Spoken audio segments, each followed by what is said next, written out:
Perfect. Well, the floor is yours. All right. Thank you. Hello, everyone.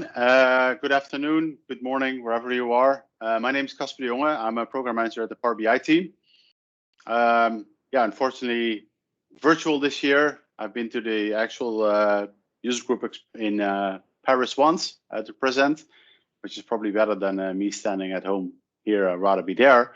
But today we're going to talk about lessons learned from 5 years of Power BI implementations. If you want to talk to me after this session, you can find me on Twitter, where we usually have pretty active conversations that we can talk about anything. Or you can follow me also. I started a YouTube channel, Casper BI, in October, where I do interviews. We talk to people and have lessons learned, and we try to learn things from Power BI experience. But this session we'll be talking about lessons learned from 5 years of Power BI experience.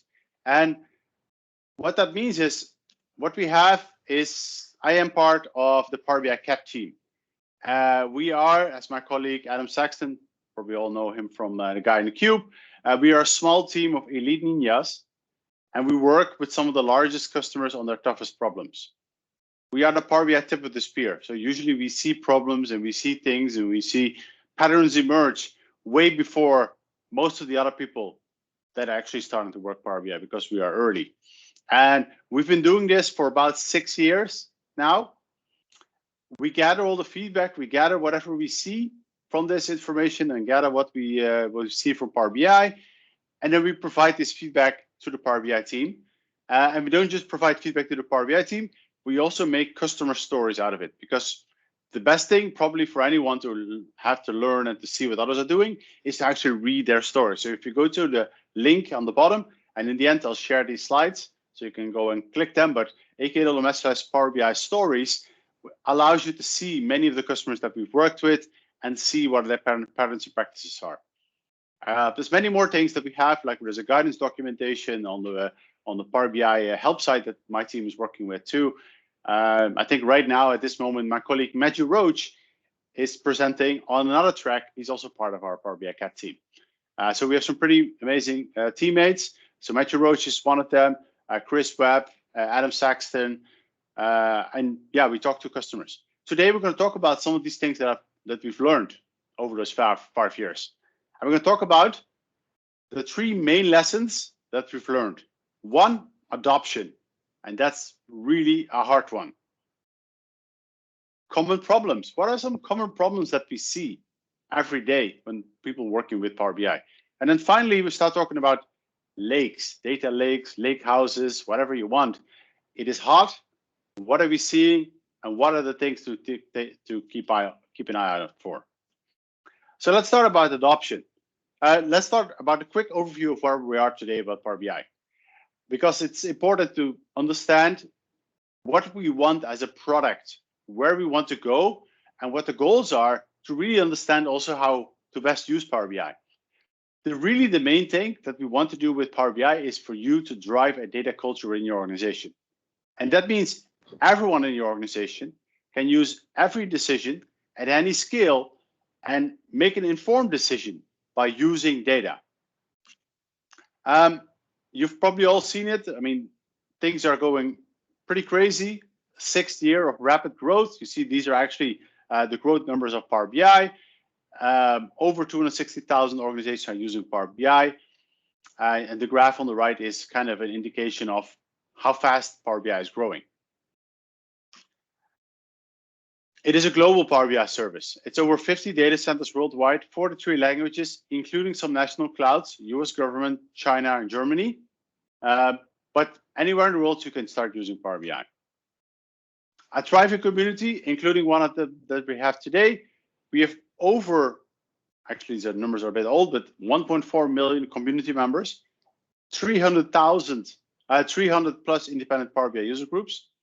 And of course, you're probably all familiar with our user voice and our customer IDs, 500,000 user votes, almost 100,000 active users with 23,000 active IDs. So people can vote and actually influence the decision that we're making in the product. Rapid innovation, I'm not going to go through the slides. We all know how quickly Power BI innovates. So innovating new features every month. And that kind of brings us to a recognition by both Gartner, you see it in the top hand right, we've probably all seen this slide, so I'll quickly go over it, but top right corner, same thing for Forrester, top hand right, you don't have to be shy about using Power BI, it's a killer BI platform. So using Power BI is ubiquitous in many organizations. And actually, we found out that 79% of Fortune 500 companies use Power BI. Probably not as the only tool, but more and more are starting to standardize on Power BI for sure. So let's talk about that, because that's really one of the important things of Power BI. Really where we differentiate as with any other product, and even from the product that we used to be ourselves. When I started on the Power BI team in 2010, we were working on the Analyst Services Engine, Power Pivot, and we were really starting about, okay, we need to change what we're doing today, and we need to change the way that we look at data, because it's no longer just IT building models that we're going to give to our business users, because our business users have different needs. They want to be agile, they want to be flexible, they want to be able to use data quickly and often. I don't have to wait for your IT department. So to do this, Power BI needs to be ubiquitous in the organization. It needs to be used by many more people. They need to be able to have access to it. So we want to build this data culture. We want to be able for everyone inside of the organization to connect to data that is relevant to them. And it needs to come from all these places. It can come from local CSV files and SharePoint lists, but also from your corporate enterprise data warehouse or whatever you've set up for your users to be used. But it's hard. It's a long road. And it's mostly not a technical issue. It's not a technical problem. Again, I would urge you, some of these things I've taken also pointing to my colleague Matthew Roach's session that you will see on the other track, because it's often not a technical problem. It is ground up and top down working together. And again, these are two different ways of how we've seen people implementing Power BI. Centralized BI, an IT organization comes in and says, hey, so we have this BI platform, it's too costly, it's outdated. Let's just stop using that platform and start using another platform. Now IT says it's tops downs, it's IT driven, hybrid led, but governable and secure. And this is often where we start running into problems, because centralized BI says, okay, we're going to lock everything down. You can only use Power BI for a handful of things. Self-service, it's the other way around. It's bottoms up. It is business-led. It's agility of distribution. They just download Power BI Desktop, start connecting to data services, creating dashboards, and sharing it without mostly any oversight. So the bottom up is easy. It's usually driven by Power BI enthusiasts. They have found Power BI in the online community on their own. They've watched the videos, Marco and Alberto. There was a session earlier from Marco, obviously. Avi, with his millions of viewers on YouTube. And finally, of course, my colleagues, Patrick and Adam, a guy in the cube. The bottoms up people are easier to manage. They just go to Power BI, they keep up to date with what's happening with Power BI. You're probably one of them yourself, enthusiastic about Power BI. You're here on a Saturday learning about Power BI. But at one point, so they know what's going on, but at one point, you're going to hit a limit. There's a plateau to this.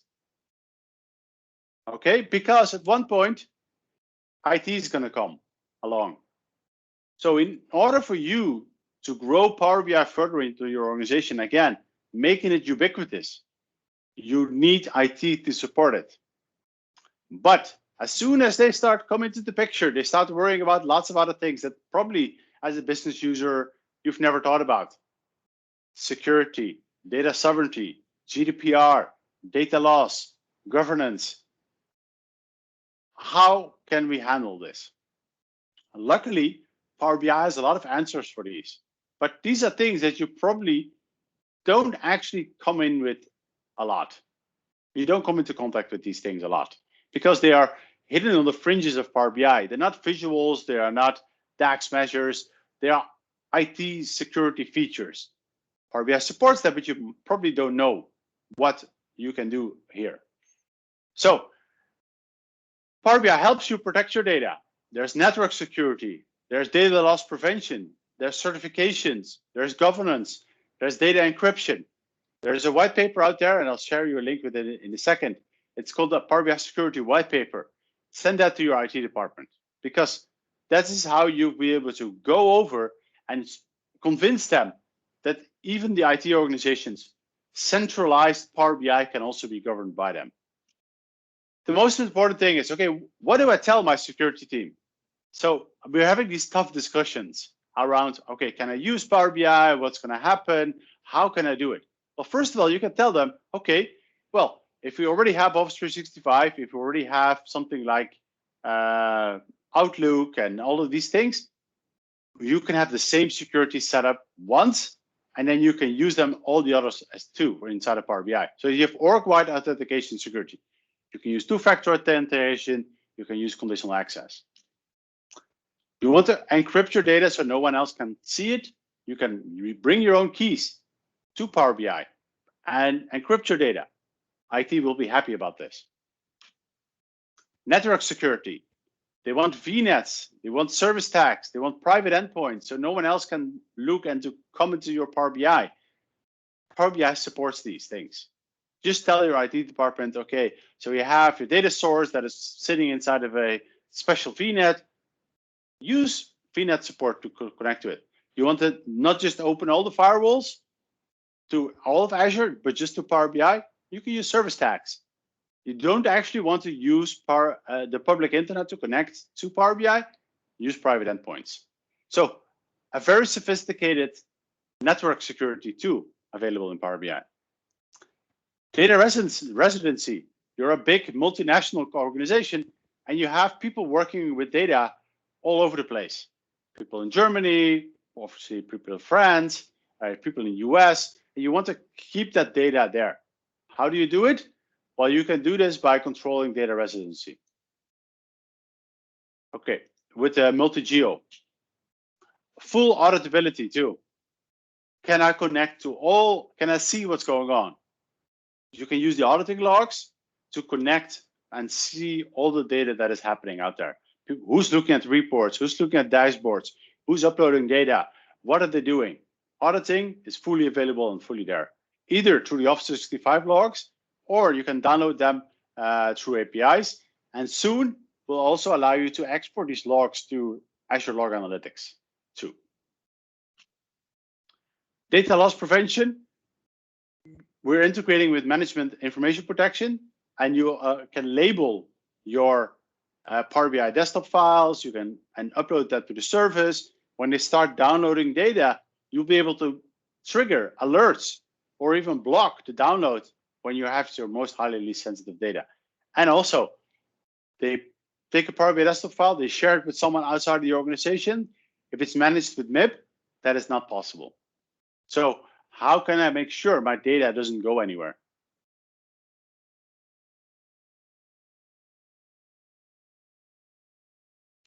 Lineage, data lineage, purview integration. How can I see where my data is going and what is going on? Data lineage already allows you to see these things directly inside of Power BI, but with Purview, you can even see, the Azure Purview, that is, you can even see on a larger scale, where is my data going? So I've used this SQL Azure database, and I want to see which reports are using it. With Azure Purview integration, you can see the whole lineage of what's going on and what data is going where. So the most important thing here is to tell your security team is all of these features are available in Power BI. You can govern, you can secure Power BI in a very interesting manner with using all these features. Power BI integrates with most of these things in Azure. So probably if you already set up things like Office 365, because who probably doesn't have Office 365, If you already set these things up, Power BI automatically goes into it. You don't have to do anything. But you can go further with auditing logs, purview, multi-geo, bring your own key. The security white paper goes into a lot of details on this. So when they going to ask you is, okay, how is data at rest and how is data in transit encrypted and all of these things, you can find them in the security white paper. Give this to your security team. I also did a fully dedicated hour-long security session, which you can see on YouTube on the link below too. So these are the things you can tell your security team to use.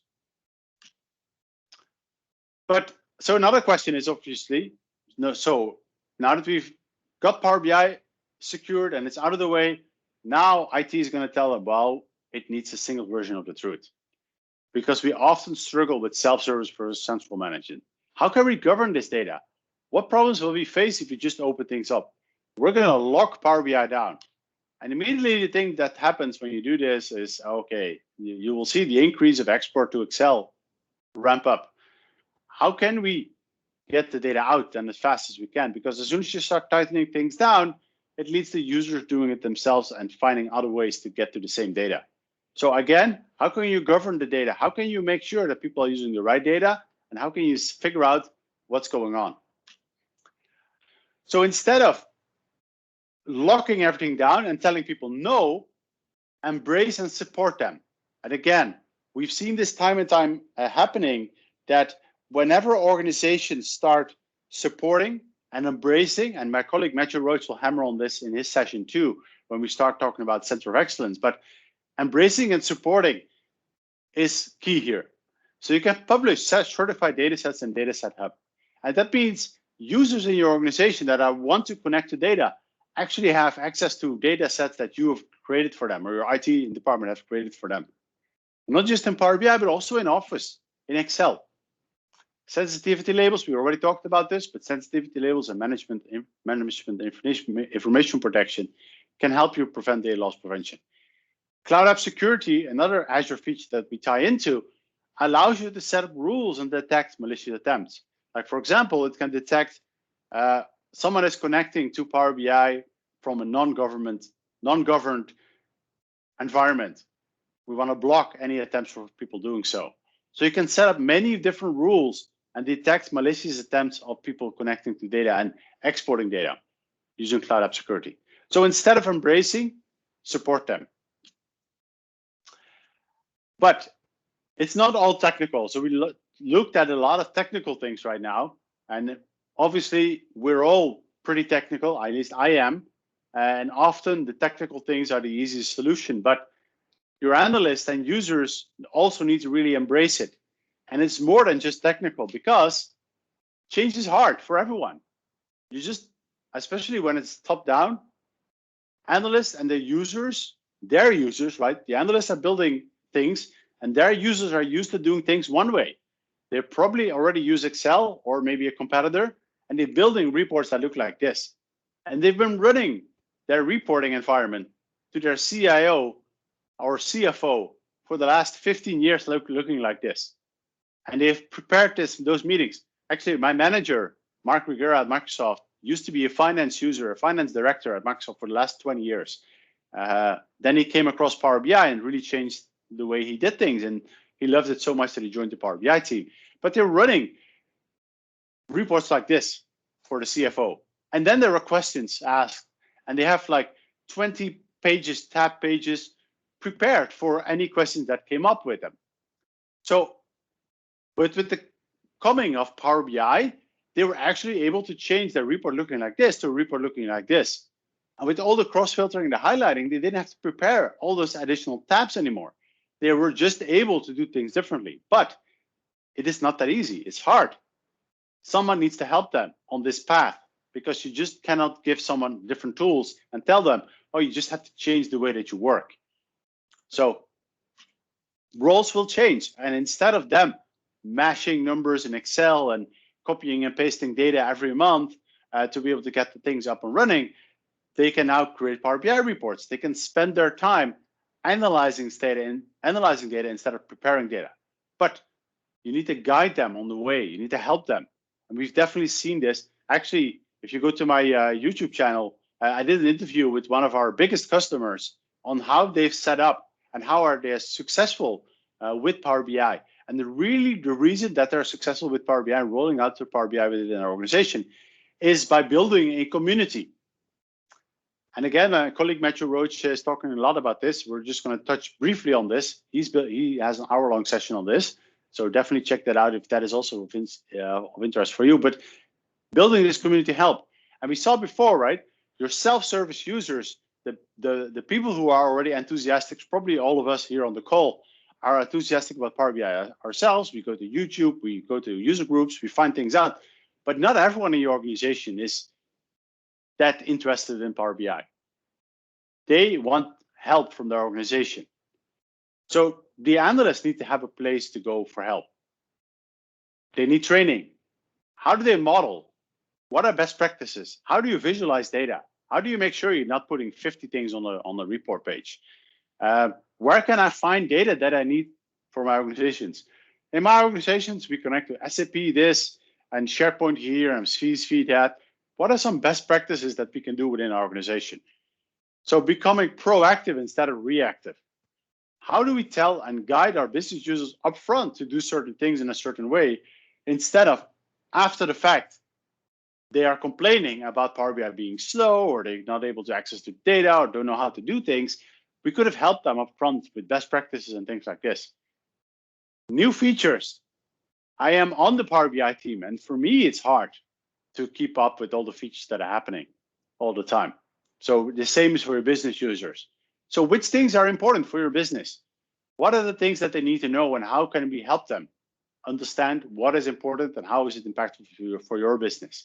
Set up some calls with them, help them guide along the way.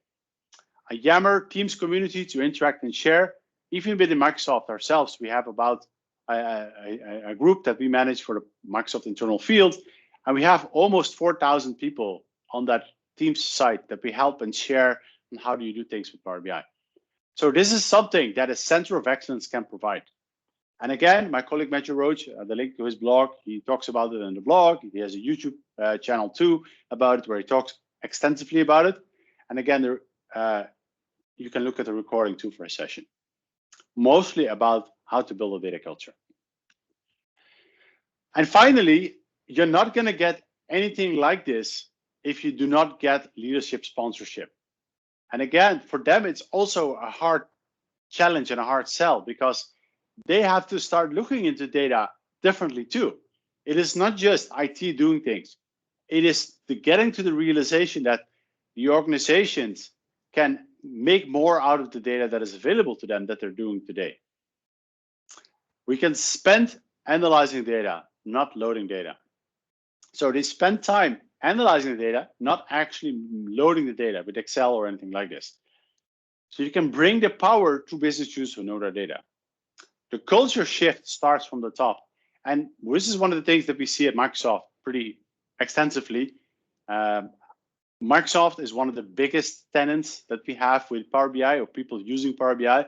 Almost everyone within Power BI, at least once a month, goes in and checks things at Power BI. Satya uses Power BI to drive his business. All his business reviews are in Power BI. Obviously, that makes things interesting, right? If something is wrong, we'll get an email from Satya doing it. But really, the culture shift starts from the top. So getting that leadership sponsorship is key here. So that kind of brings us to the first thing that we've seen a lot of companies do to really be successful with Power BI as a ubiquitous tool and bring that data culture.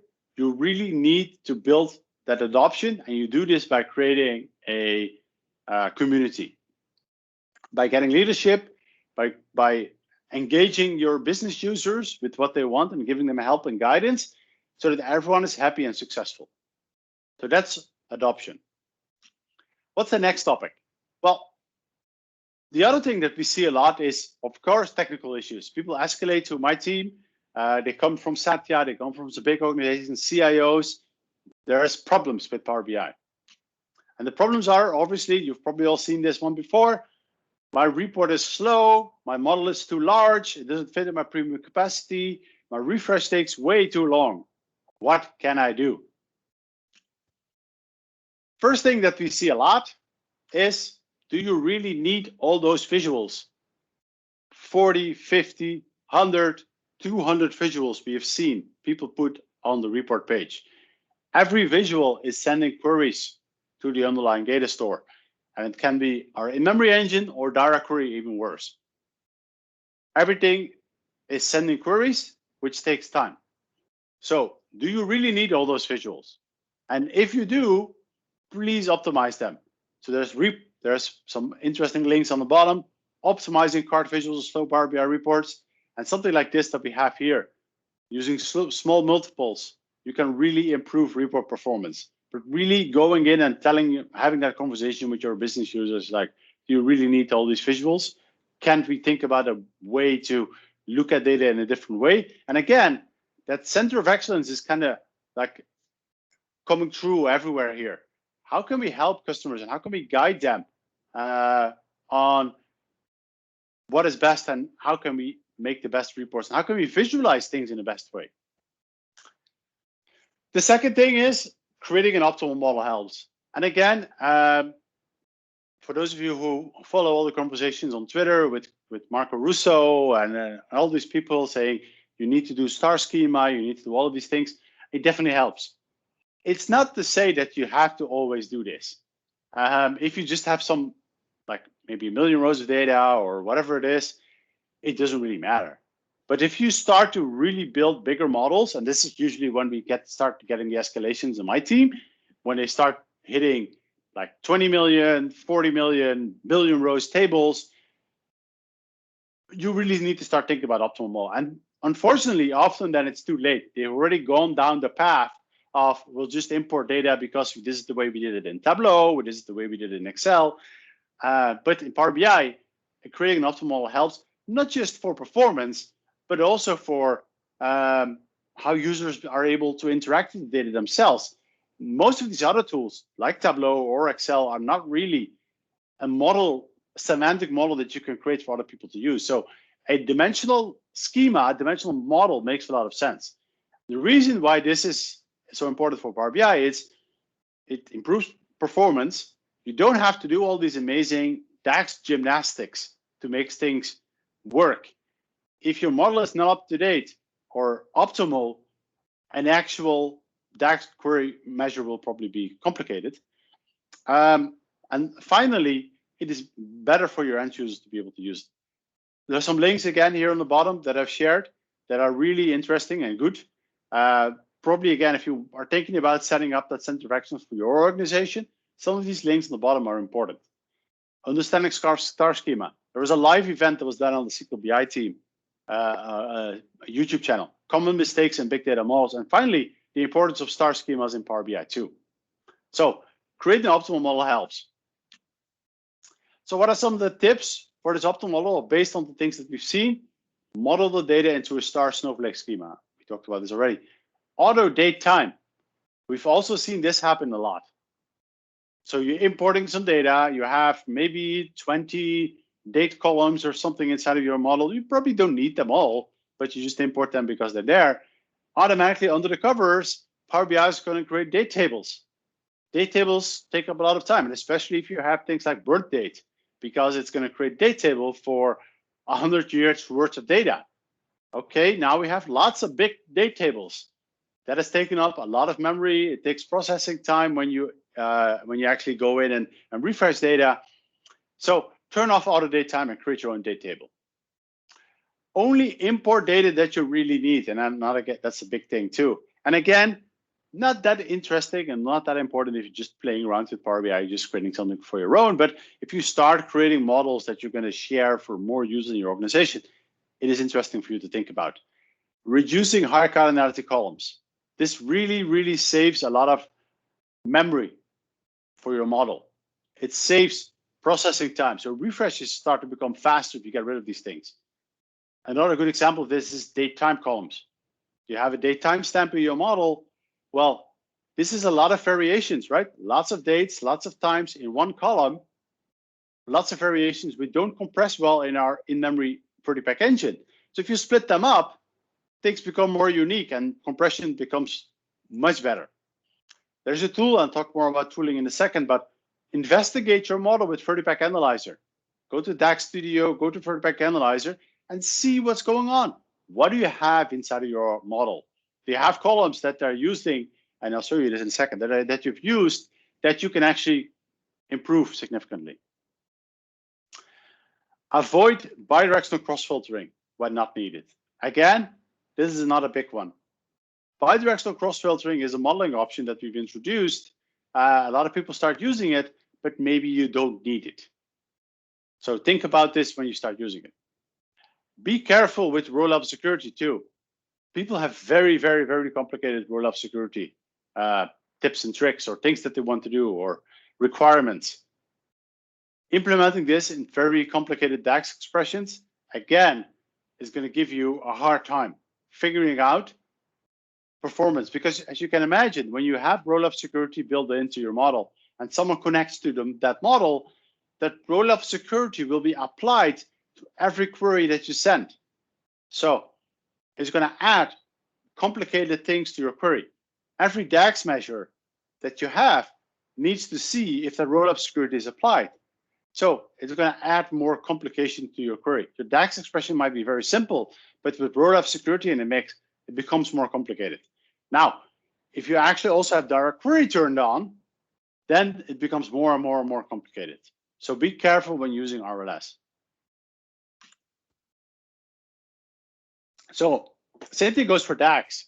Like, it is important here too. What are some important tips for DAX and things that we've seen? First of all, this kind of goes back to building a good data model, but iterating over dimension tables, not facts. So sometimes people say, okay, I want to see for all products, I summarize sale, sum X or something, and they start iterating over fact tables with millions of rows of data.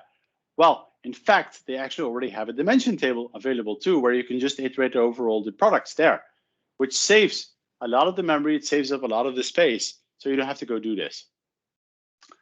Filter against the column instead of the full table. Again, that's important too. So we see people writing a calculate something for a table and that's it. But instead of that, you can do filter values of a column, which saves up a lot of the memory that you use. So filter against the column, not the table. Use variables in your DAX expression where possible. Okay, that's a good tip. First of all, about readability, and second of all, on performance reasons too. Divide function for divisions, and don't use DAX to fix modeling issues. Again, sometimes take a step back and think, okay, can I model this differently? Can I have this dimension snowflake in a better way so that I don't have to go do all this DAX gymnastics to get through this difficult modeling issue? And don't over-evaluate conditions in DAX formula too. And this is especially true with users who have been doing Excel for a long time, and they love their nested ifs. If then else, if then else, if then else, if then else, if then else. Big DAX expressions to do things in a certain way. But all these evaluations, if then else, in Excel is easy because you just point to a single cell inside of your Excel spreadsheet and it's super fast. But in DAX, you're pointing to measures. And measures could be very complicated. They're pointing to things inside of the model that needs to be calculated every time. So it is important to be able to take a look into your conditions and see if you're not doing it too much. And again, especially when you're an Excel user. So the important thing here is to think about things, build them, but every now and then, just go debug. Use the performance analyzer that is built into Power BI Desktop, run it, and see if you have some slow queries, some slow measures, some slow visuals that are causing a lot of load time. And just go ahead and fix it and see what else is left. Maybe there's another one that you need to go fix because they are taking up a huge amount of time for the total load time of your report. So just debug, fix, rinse, and repeat. And it's up to you really to think about when it's enough, because DAX is a language, probably like anything else.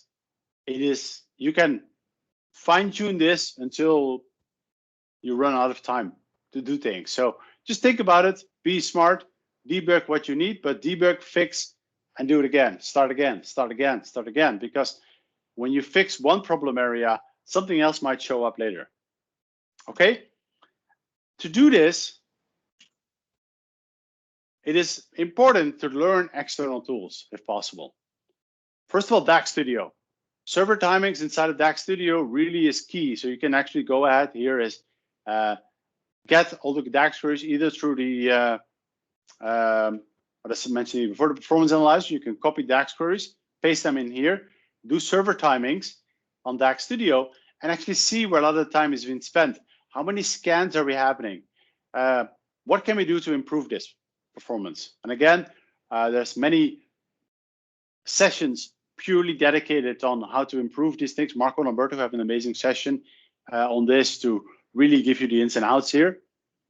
The other thing, and again, is 30-pack analyzer.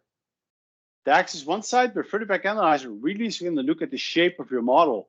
It's going to look at your columns, it's going to look at your tables, and how much is being used. Like here, you'll be able to see that my 30-pack analyzer is giving me two tables that are much bigger than anything else. And these actually are these local date tables, auto date time tables that we've created automatically under the covers. And they take up a lot of memory because probably there's a birth date in here or something, that are two columns with birth dates in here. And that really explodes the date table. So take a look at 30-pack analyzer. What are the columns that you need? Maybe you can get rid of some of the big ones. Maybe you can do some smart optimizations here. There's things like is available in MDX. It's a property that you can set using Tabular Editor, and we'll talk about this in a second. But there's properties there is available in MDX, which allows you to say, okay, well, I have a column here, and usually it's like effect, like a sales amount or something that you never need on rows or columns in your Excel spreadsheet. Or maybe you never use Excel to connect to your Power BI models. Then you can just turn off connectivity from Excel to those columns. To use on rows and on columns, you can still use them in measures, but it really speeds up your processing time. And it really speeds up or gives you more memory. It uses less memory. So it's available in MDX is a very important property that you can play with. And finally, today, these things are not all possible to set inside a Power BI desktop, but with Tabular Editor, now we have Tabular Editor 3, but even with Tabular Editor 2, you can connect to the model and set properties like display folders, but it's available in MDX too. That allows you to do a lot of things and optimizations.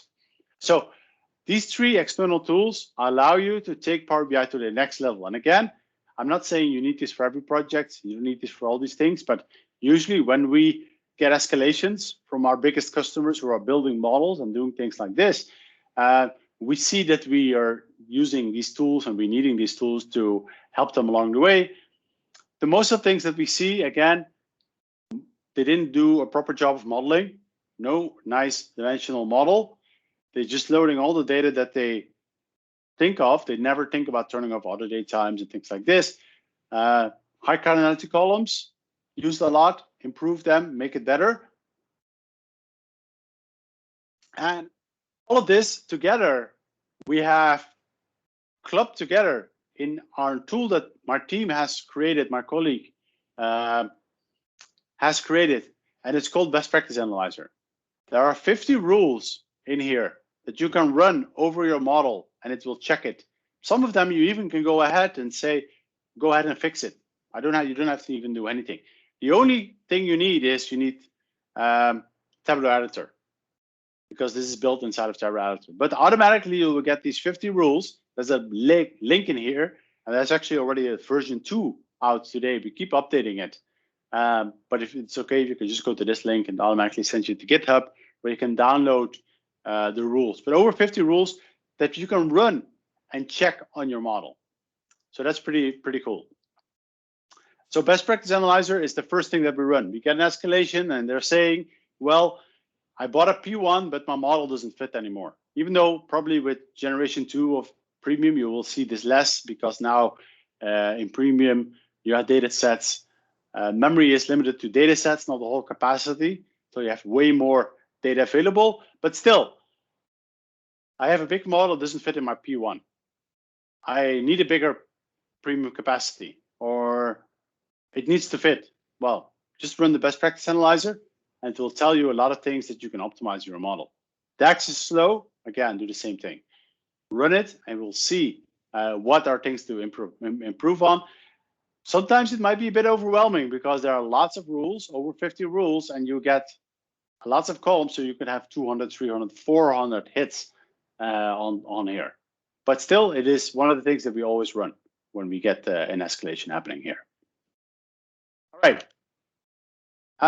So these are some of the technical things that we see. And again, data modeling is really the key here of that we see. And second of all is customers or users who come from different products like competitors or Excel are looking into overloading the reports with too many things that they want to see. All right. And now, finally, the other thing that has started to happen more and more too in what we're seeing with our largest enterprise customers is fissions on the lake. And what this means is data lakes are getting, or data lake houses, which is also the new hype word, are getting more and more common. Customers want their business analysts to have access to data in the lake directly for self-service usage. Expectations are of a performant virtual layer on top of data. They do not want to move the data out of the lake because they heard the big data hype. It introduced latency for loading, do not want to replicate the security model. But the unfortunate thing is, and we've heard this from several of our customers too, yes, so we have Power BI in our organization. My business users are spoiled by the import mode of Power BI because we're just importing data all the time, and we get sub-second results. But now I'm using my data lake, and it's doing some data bricks or whatever. I'm not getting sub-second results. I need to wait for seconds for something to show up. And again, potentially it exponentially could go more like than sub-seconds. So potentially we get into issues here. Because it's not that easy. It's not that easy to actually build a full semantic model over big data sets. Because Power BI is a highly visual tool. It will send multiple queries per page. So again, 15, 20 visuals per page. You have slicers. Everything needs to be able to send the query to the data source and retrieve the data that it needs to populate the visuals, it populates the slicers. So it sends queries to these things. And finally, Power BI is very interactive. Customers can click on things in the visual, they can play with slicers. All of this has interactions, and all of these interactions send different queries to the model. So where you had one query, maybe you optimized this one query perfectly, but someone clicks on something, the query changes, and it now sends a different query to the data source that you might not have thought about. Okay, so there's a problem. So actually and again, because we're spoiled to this in-memory engine, interactivity is good here. Because the InvertiPack engine actually allows us to get nice interactive experiences happening quickly. When you switch to direct query mode, this is a challenge to get right. Because queries are not as efficient to the data source as they were to our own InvertiPack engine, or even to some of the data sources, they don't handle the queries as well as they probably should. Concurrency is an issue. And again, here, Power BI will have 20 queries that it sends to the underlying data source. It tries to parallelize some of these queries. So a report might send 4 or 5 queries at a time to your data source. Well, the majority of the big data sources have a problem with handling those concurrencies. The queries end up being very pricey because they just drag in a measure from your fact table, and all of a sudden you're doing a summarizing, and your query that is getting sent to your underlying data store now is querying petabytes of data. The user is just going in and dragging and dropping. He has no clue. It might be very pricey too. And the data model might be not as efficient for Power BI. So the data model, the way that things are being stored inside the model, might not be as efficient for Power BI. So it was really data sitting in the lake.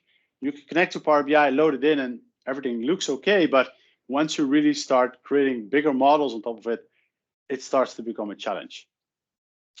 So how do you make that a bit easier? What are some of the best practices that we've seen very successfully actually happening out there? So how can we make it work? Well, again, we can import all the data. But again, if we start talking about petabytes of data, it's probably not a good idea. So it's okay when you do it for smaller data sources, personal data discovery, CSV files, spreadsheet data, summarized OLTP data, like millions, maybe billion rows of data. It's still okay. You can import them into Power BI. It's good. You can go all the way to the other spectrum and do direct query, which avoids data movement, delegates query work to the backend source. But again, it has those problems that we talked about before. Concurrency issues, latency issues. When you're loading data, it takes long because you're moving a lot of data. You might get timeouts and things like this. So delegating query work to the backend source might be a problem. So what can you do? Well, the thing that you can do is you can create a composite model. And you can create aggregations table. So why do you have to choose? You can import and you can use direct query modes in a single model. I'll talk about this more in a second, but you can keep the summarized data locally inside of your Power BI, but get the detailed data from the source.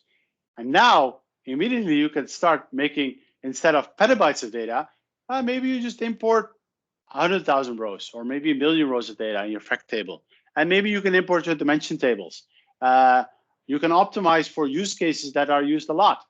Like maybe the 90% cases, you can answer from your Power BI, you can from your VertiPack engine, while the rest of the detailed data actually comes down from the bottom.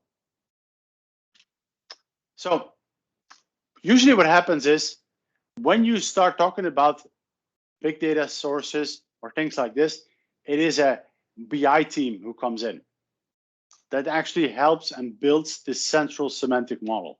It is not a business user who's going to just connect to, even though they can, but usually the use cases for these things is, okay, you want to build a semantic model on top of a large data sitting inside of the lake, and you want a lot of business users inside of your organization to be able to connect to it and play with the reports or even with them themselves. So it's one model built by the experts for many users inside of the organization. Okay, you model it using a star schema, as we've seen before. I won't spend too much time on this. Import aggregations and dimensions only.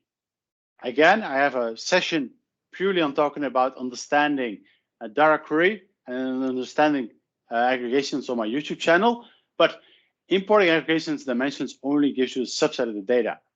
So you don't have to go around and move petabytes of data, just 100 million rows of data or something like this.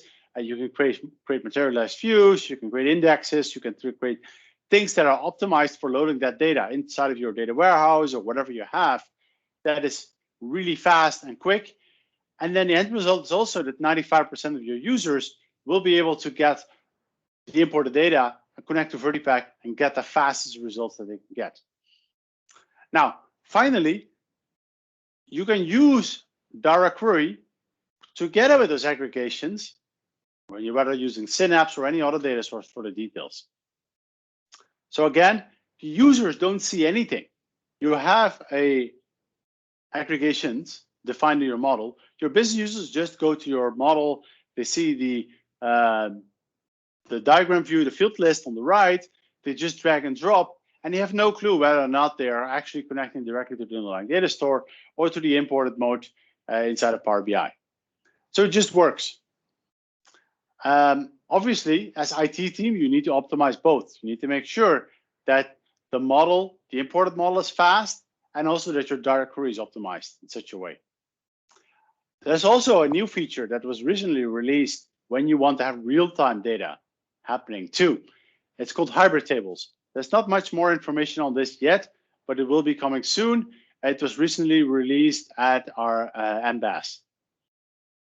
Now, when you've created this big centralized model, your business users can actually go ahead and optimize it or use that themselves. So maybe they have this big model, but they want to combine it with data that they have in their Excel spreadsheet or in their local CSV files. So they can extend this model by using composite models. Another feature that we have released probably now almost a year ago, actually already. It's still in preview though, but this can be extended by business users with composite models. So they can still combine data sitting in the lake, petabytes of data sitting in the lake, with their own Excel spreadsheet and get the same good performance. Obviously, when you start using composite models, performance will slow down a little bit too. The reason for this is you are starting to combine data from two different places, and it needs to inject the data into the other queries. So let's say, for example, you have a local Excel spreadsheet, and in that local Excel spreadsheet, you have by products, the sales, and you have another model over there, and you do create some filters by this. Those filters need to be applied to your audit analysis service engine too. So those queries need to be interjected with these things, and it becomes a little bit slower. So it's important for you to recognize this. And again, on my YouTube channel, I have a more detailed view on composite models and how this works too. Now, finally, the new thing that is coming relatively soon is something called automatic aggregations. And with automatic aggregations, you don't have to define anything yourself. You build a model, you send some query patterns to the underlying database system, and you configure what you want it to be. Like, for example, I want to say, okay, I have a petabyte of data, but I just want to use maybe 2 gigs of data in memory. You just say, I want 2 gigs of data in memory, and I want to be able to automatically create aggregations to improve the performance for my end users. You just tell Power BI to do it, and Power BI will look at the query patterns and continuously optimize the aggregations that it's doing. So maybe your query patterns have changed from your business users. Power BI will automatically start collecting the query patterns that your users are using and generating and creating aggregations for optimal performance. It will use the memory to its best performance. This works on any data warehousing system. So it's not just tied into the Microsoft ecosystem. So it works on anything. So this is a feature that I'm very, very, very excited about. It will release sometime in the future, hopefully not that far away. It was announced at the Build conference a little while ago, probably like 2 weeks ago. So again, you can create your own aggregations, or you can have Power BI collect your query patterns and automatically create aggregation for its optimal performance. And with 5 minutes, I am at the end of my session. I want to open it up for any questions, if there are any. There are no questions in the chat. I guess you just went all over the whole spectrum, and yeah, it's a lot to take in. I will definitely share the slides too, so everyone can go ahead and take a look and see the links that I have shared too. Hello, what do you think of data flow? Because if I understand well, you use data flow to have a single workflow for many usage. Mm-hmm. But in fact, since you don't have query folding, it isn't very fast. So what I think about data flow, so you mean the query folding? Well, actually it does have query folding, but it depends on which data source you're connecting to and what you can do. But the main purpose of data flows, and actually my colleague Matthew Roach has an extensive, like 10-page or 10-article blog post on his blog. I shared the link before. But I think the main use case for data flows is to create, either for yourself or for your business users, a way for you to land tables inside of Power BI so that other people can reuse it and query them. Maybe once a day, you can land data inside of your Power BI that you can then further down the line using your data sets to connect to. So you can either connect to those in direct query mode, or you can import that data into your downstream data sets too. So mostly that is what the view I see data flows for. It is for those purposes, landing data inside of Power BI. Interestingly enough, yeah, you can, yeah, that's mostly the use case that I use for. Does that help with the question a bit? Answer the question? Yes, I believe so. What I mean by it doesn't support query folding, yeah, data flows support the query folding, but the data set, the multiple data set based on this data flow cannot use the query folding, so it can be a little slow to refresh it.